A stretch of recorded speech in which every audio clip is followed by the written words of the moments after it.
Livro O Gênio Céltico e o Mundo Invisível. De Leon Denis, 1927. Capítulo 12. Resumo e conclusão. Em resumo, pode-se dizer que, sob seu duplo aspecto, filosófico e experimental, o espiritismo ou o espiritualismo responde às duas tendências que caracterizam o homem moderno, o idealismo ou o realismo. Uns, isto é, todos aqueles que sabem que o fim da vida é o melhoramento, o aperfeiçoamento do ser, se ligam de preferência à doutrina, porque ela lhes proporciona consolação, esperança e força moral.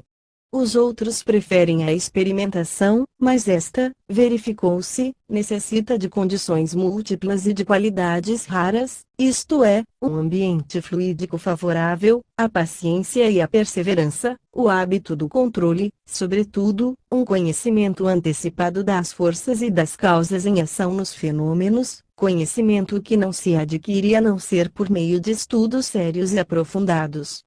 Por esses estudos, uma grande clareza se faz sobre as condições de existência no além. Estabelece-se a certeza de que o ser humano não é somente um agregado de átomos que se dispersam pela morte, mas, acima de tudo, um espírito imortal provido de uma forma invisível para nossos sentidos, de um invólucro fluídico que é o esboço do corpo material destinado a evoluir e se aperfeiçoar através de suas vidas sucessivas e renascentes. O ensino dos espíritos, ampliando nossos horizontes, nos leva a compreender a ordem e o equilíbrio perfeitos que reinam em todas as coisas. A vida visível e a invisível formam um todo inseparável, e uma não se explica sem a outra. A nova revelação traz, então, um poderoso elemento, uma extensão ilimitada no domínio dos conhecimentos humanos. Todos os pensadores que queiram refletir seriamente sentirão sua importância e necessidade. Na parte experimental só se obtém resultados importantes com a assistência e a proteção dos espíritos elevados. Mas estes somente intervêm com conhecimento de causa e quando lhes apresentamos as disposições que lhes convém. Está provado atualmente, ver meu livro No Invisível, que cada um de nós está envolvido por uma atmosfera fluídica formada pelas radiações de nossos pensamentos e de nossa vontade, que varia de natureza e de brilho de modo a representar exatamente nosso grau de evolução e o valor de nossa alma. Estas radiações escapam aos nossos sentidos, mas os videntes as percebem e a fotografia reproduz seus eflúvios. A comunicação não se torna possível e a ação dos espíritos não é realizada a não ser quando nosso estado fluídico vibra em harmonia com o dos manifestantes invisíveis.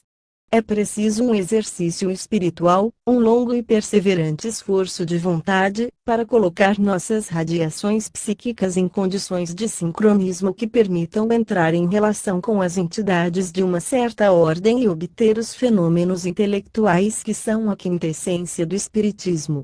Foi esse o caso dos druidas, das druidisas, dos bardos, cuja fé ardente facilitava as relações com os mundos superiores e lhes proporcionava as revelações que serviam de base para seus ensinos. Em nossos dias a situação é outra. Os séculos de críticas e de cepticismo privaram o pensamento de sua potência de radiação. A fé retrocedeu. No seio do caos das ideias e das contradições, tornou-se mais difícil achar um ponto de apoio para toda a crença. A maioria dos psiquistas não parece duvidar que o seu estado de espírito, sempre impregnado de cepticismo, de desconfiança, de negação, seja a causa principal da esterilidade nas experiências. Como obteriam assistência, a proteção dos invisíveis, se eles começam por negar a sua existência e se entregam, a esse respeito, a críticas pouco oportunas? Sem dúvida, não se deve negligenciar os fenômenos de ordem inferior, nada daquilo que concorre para estabelecer a realidade da sobrevivência e as condições variadas da vida no além. Nós devemos encorajar todas as pesquisas feitas para esse fim. Na confusão das teorias e dos sistemas que reinam em nossa época, o fato continua sendo, para os olhos de muitos pesquisadores, a única base sólida de toda certeza. Chegados ao fim desta obra, lembraremos seu objetivo essencial. Desde a Primeira Guerra Mundial, o pensamento francês explora o horizonte intelectual e, em geral, só consegue ver incertezas, obscuridades, contradições, e, em sua angústia, indaga de onde virá a luz que deve clarear o caminho e mostrar o objetivo da vida. Quem nos dará, então, a fé elevada que sustenta, consola e reanima, a força da alma que faz suportar com coragem as provas e os males, e permite triunfar na luta pela vida? Nem a cultura universitária nem a Igreja conseguiram, até aqui, dar à França plena consciência de sua função e de seu destino, ideal moral que oferece um objetivo para os esforços de todos. Em muitos casos, elas barraram seu impulso, contiveram seu gênio. Nossa nação deverá então sussurrar na anarquia e na confusão? Não. O que os vivos não puderam fazer, os chamados mortos cumprirão. Suas vozes aparecem em todas as partes para nos lembrar os sentimentos de nossas origens, de nossas tradições sagradas.